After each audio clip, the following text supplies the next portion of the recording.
समय पहले की बात है। एक सुंदर पहाड़ी राज्य शिवपुर में एक बुनकर रहता था जिसका नाम था मोहन। मोहन का जीवन बहुत कठिन था। वह सुबह से शाम तक लोगों के लिए कपड़े बुनता, पर मेहनत के बावजूद उसके पास 2 वक्त की रोटी के अलावा कुछ नहीं बचता। उसके बेटे से घर में गरीबी थी, पर प्यार की कोई कमी नहीं थी। उसकी पत्नी रीमा बहुत समझदार, चतुर और दिल से नेक थी। वह जानती थी कि गरीब होना कोई अभिशाप नहीं होता। अगर इंसान में मेहनत और बुद्धिमानी हो तो वे अपनी किस्मत खुद बदल सकता है। हर सुबह मोहन अपनी चरखी लेकर बैठता और कपड़े बुनता। रीमा घर संभालती, खाना बनाती, कभी कभी गांव की औरतों की सिलाई। दिन तो कठिन थे, लेकिन उसके अपने बहुत बड़े थे। सीमा अक्सर कहती, मोहन एक दिन हमारा भी समय बदलेगा, बस हमें हार नहीं माननी है। एक दिन गांव में खबर फैली कि राजा राजवीर सिंह अपने महल के लिए नए पर्दे और कालीना बनवाना चाहते हैं। यह सुनते ही मोहन ने सोचा, अगर मेरा काम राजा तक पहुंच गया तो मेरी किस्मत बदल सकती है। वह अगले दिन अपने बेटे सुंदर बुनाई लेकर महल लेकर पहुंचा।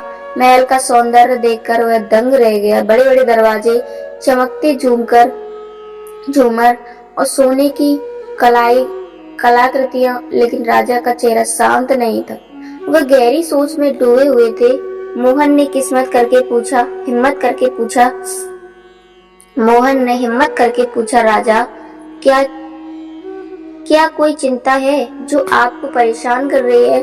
राजा ने गहरी सांस ली और बोले, मेरे राज्य में लोग एक दूसरे को झगड़ रहे हैं। चोरी, भ्रष्टाचार और कर ना देने की समस्या बढ़ गई है। मुझे समझ नहीं आता कि इसका समाधान कैसे किया जाए। मोहन बोला, महाराज, हर समस्या का समाधान होता है। अगर आप इजाजत दें तो मैं और मेरी पत्नी आपकी मदद कर सकते हैं। राजा हंस पड़े, और तुम एक साधारण बुनकर और तुम्हारी पत्नी मेरी मदद करेगी? मोहन ने विनम्रता से कहा, महाराज, मेरी पत्नी रीमा बहुत चतुर और समझदार है। वो जरूर कोई अच्छा उपाय बताएगी। राजा ने कुछ पल सोचा, फिर कहा, ठीक है, कल अपनी पत्नी को साथ लेकर आना। मैं देखता हूँ उसकी बुद्धिमानी कैसी है। मोहन घर लौटा और सारी बात रीमा को बताई।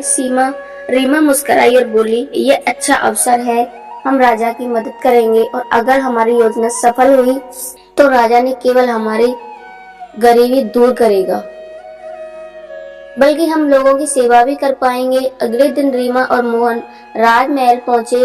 रीमा ने आदर पूर्वक कहा, महाराज, मैं आपकी समस्याओं का समाधान निकाल सकती हूँ, लेकिन मुझे कुछ दिन का समय और आपकी पूरी अनुमति चाहिए। राजा ने कहा, तुम्हें पूरा समय मिलेगा, बस परिणाम चाहिए। रीमा ने सबसे पहले कर चोरी की समस्या पर ध्यान दिया। उसने सुझाव किया, महाराज, सबसे पहले जनता की बातें सुनिए। कई बार लोग कर इसलिए नहीं देते क्योंकि उन्हें लगता है कि सरकार उनकी परवाह नहीं करती। अगर आप उनकी परेशानियां समझ लेंगे तो वो खुद कर देंगे। राजा ने ये बात समझ आई। उन्होंने रीमा के साथ गांव-गांव घूमना किया। उन्होंने देखा कि कर बहुत अधिक था और किसानों को राहत नहीं मिल पा रही थी। रीमा ने कहा, कर की दरें घटाइए और जो ईमानदारी से कर दे उन्हें इनाम दीजिए। राजा ने वैसा ही किया। धीरे धीरे कर चोरी खत्म होने लगी और राज्य का खजाना भरने लगा। फिर रीमा ने कहा, महाराज, जनता को आपसे दूरी महसूस होती है। अगर आप स्वयं उनके बीच आएंगे तो उनका विश्वास लौट आएगा। राजा ने उनकी बात मानी और गांव में जाना शुरू किया। उन्होंने किसानों की तकलीफें, मजदूरों की परेशानियों और व्यापारियों की शिकायतें सुनी। रीमा ने सुझाव दिया, राज्य में नए तालाब बनवाइए, नहरों की मरम्मत करवाइए और गरीब किसानों को बीज दीजिए। राजा ने आदेश किया और कुछ ही महीनों में शिवपुर में हरियाली लौट आई। किसानों की फसलें लहलहा उठी, लोग खुश रहने लगे। राजा बहुत प्रसन्न हुए और बोले, रीमा, तुम्हारी बुद्धिमानी ने मेरे राज्य को नई जान दे दी। मैं तुम्हें इनाम देना चाहता हूँ। रीमा बोली, महाराज, अगर आप सच में हमें पुरस्कृत करना चाहते हैं तो हमारे नगर में एक विद्यालय बनवाइए। ताकि गरीब बच्चों को शिक्षा मिल सके। राजा ने उसी दिन विद्यालय का निर्माण आदेश दे दिया। धीरे धीरे रीमा की बुद्धिमानी की चर्चा पूरे राज्य में फैल गई, लेकिन जहाँ प्रशंसा होती है वहाँ ईर्ष्या भी जन्म लेती है। दरबार में कुछ मंत्री और सलाहकार थे जिन्हें यह पसंद नहीं था कि एक गरीब बुनकर और उसकी पत्नी राजा के इतने करीब आ गए। उन्होंने राजा के कान भरने शुरू कर दिए। एक दिन उन्होंने कहा, महाराज, हमें रीमा की नीयत पर शक है। हो सकता है वह किसी चाल में शामिल हो। राजा ने पहले ध्यान नहीं दिया, लेकिन बार बार कहने पर उनके मन में भी शंका आने लगी। उन्होंने रीमा को बुलाया और कहा, रीमा, अब तुम्हें एक परीक्षा देनी होगी। मुझे ऐसी चीज लाकर दो जिसे कोई देख ना सके और छू ना सके। दरबारी मुस्कुराए। उन्हें लगा रीमा असफल हो जाएगी, लेकिन रीमा शांत रही और बोली, महाराज, ये चीज है विचार, जिसे न कोई देख सकता है न छू सकता है, लेकिन वही संसार की सबसे बड़ी ताकत है। राजा मुस्कुराए और बोले, सच कहा, विचार ही हर कार्य का आधार है। दरबारी शर्मिंदा हो गए, पर उनकी जलन कम न हुई। उन्होंने दूसरी चाल चली। उन्होंने राजा से कहा, रीमा के पास इतनी समझ है कि अब वह आपसे भी आगे निकलना चाहती है।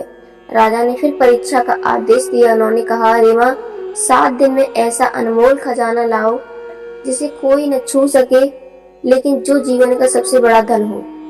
रीमा बोली, महाराज, मुझे 7 दिन का समय दीजिए। 7वें दिन रीमा दरबार में पहुंची और बोली, महाराज, वह खजाना है समय, जिसे कोई नहीं छू सकता, लेकिन वही जीवन का सबसे अनमोल रत्न है। राजा ने सिर झुका लिया। तुमने फिर सही उत्तर दिया। राजा ने दरबारियों की साजिश पकड़ ली और उन्हें दंड देकर राज्य से निकाल दिया। रीमा और मोहन राज्य का सर्वोच्च सम्मान दिया गया। अब वे राजा के विश्वसनीय सलाहकार बन गया। कुछ वर्षों तक सब कुछ अच्छा चला, लेकिन समय के साथ रीमा में